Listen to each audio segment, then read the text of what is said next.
Hello everyone, welcome back in my channel. सबसे पहले अगर आप इस चैनल पर न्यू हैं तो मेरे चैनल को सब्सक्राइब कर लीजिए और जो बेल का आइकन दिख रहा है उसे भी प्रेस कर दीजिए ताकि मेरी आने वाली वीडियोस का नोटिफिकेशन आप तक पहुंच जाए। तो फ्रेंड्स, इस चैनल पर आप English short stories, moral stories, long stories, ऐसे इन सभी को हिंदी में आप अनुवाद करना सीखते हैं और जो इसमें वर्ड्स यूज़ हुए होते हैं उसका भी आप हिंदी में अर्थ या मीनिंग सीखते हैं। आज जो मैं स्टोरी लेकर आई हूँ यह शॉर्ट इंटरेस्टिंग स्टोरी है। वीडियो के एंड तक बने रहिएगा क्योंकि यह स्टोरी सुनकर आपको बहुत अच्छा लगेगा और इस स्टोरी में जो जो वर्ड्स यूज़ हुए हैं उसका भी आप हिंदी में मीनिंग सीखेंगे। और आपको अगर लगे कुछ ऐसे वर्ड्स जिसे आपको नहीं पता है तो उसे आप नोट डाउन भी कर सकते हैं। तो चलिए स्टार्ट करते हैं आज का यह इंटरेस्टिंग स्टोरी। आज के स्टोरी का टाइटल है Raman and the donkey. Raman एक व्यक्ति का नाम है, डोंकी का अर्थ होता है गधा, यानी रमन और गधा।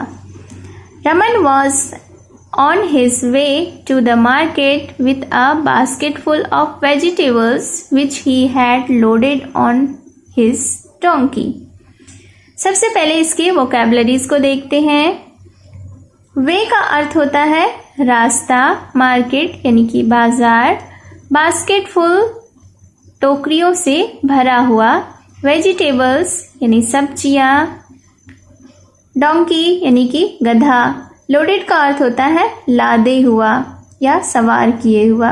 तो इस सेंटेंस का अर्थ हुआ कि रमन अपने रास्ते में था। किस रास्ते में? मार्केट यानी कि बाजार के रास्ते में था। With a basket full of vegetables यानी कि एक सब्जियों से भरा हुआ टोकरी को लेकर, which he had loaded on his donkey, जो कि उसने अपने गधे पर सवार किया था या लादे हुआ था। Half way the donkey suddenly stopped.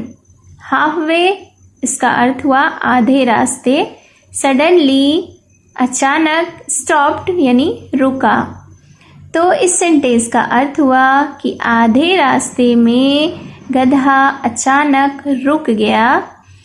Raman tried to coax it to move forward again, but the animal would not budge। coax का अर्थ होता है मनाना, budge का अर्थ होता है हिलना।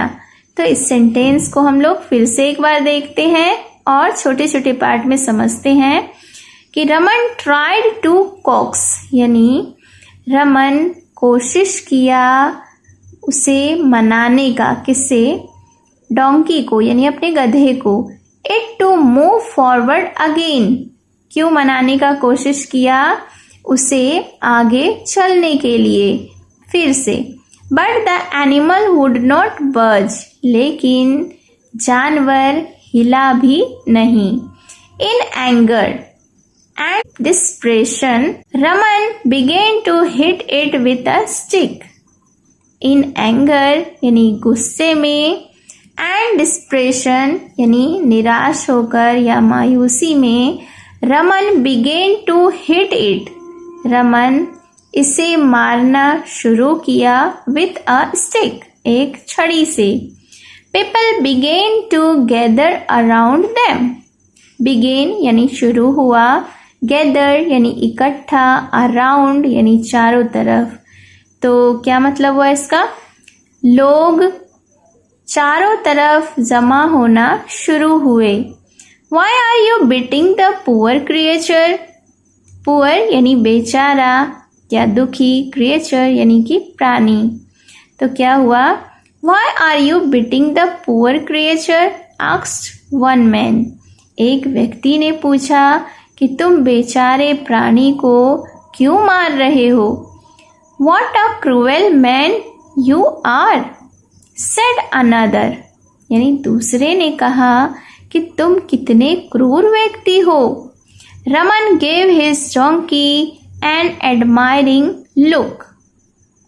admiring look का अर्थ होता है प्रशंसा भरी दृष्टि से देखना। तो क्या मतलब हुआ इसका? रमन ने अपने गधे को प्रशंसा भरी दृष्टि से देखा। If I had known you had so many relatives to defend you, I would never have hit you, he said. इस सेंटेंस के पहले वोकैबुलरीज को देखते हैं। रिलेटिव्स का अर्थ होता है रिश्तेदार। डिफेंड यू, डिफेंड का अर्थ हुआ रक्षा करना। तो इस सेंटेंस का अर्थ हुआ कि उसने कहा, किसने? रमन ने कहा कि अगर मुझे पता होता कि तुम्हारी रक्षा के लिए तुम्हारे बहुत सारे रिश्तेदार हैं तो मैं तुम्हें कभी नहीं मारता। I can see you come from a large and loud-mouthed family. इस सेंटेंस को हम लोग पार्ट वाइज देखते हैं। I can see you come from a large and loud-mouthed family. यानी मैं देख सकता हूँ कि तुम ज़ोर ज़ोर से और अपमानजनक बातें करने वाले फैमिली से यानी परिवार से आते हो। The man who had commented strode away indignantly and the crowd dispersed, leaving Raman with his donkey. क्या मतलब हुआ इसका? The man who had commented, commented यानी टिप्पणी करना, टिप्पणी किया। तो वह व्यक्ति जिसने की टिप्पणी की थी, स्ट्रोड अवे यानी दूर चला गया, इंडिग्नेटली यानी क्रोध से, and the crowd dispersed, living Raman with his donkey.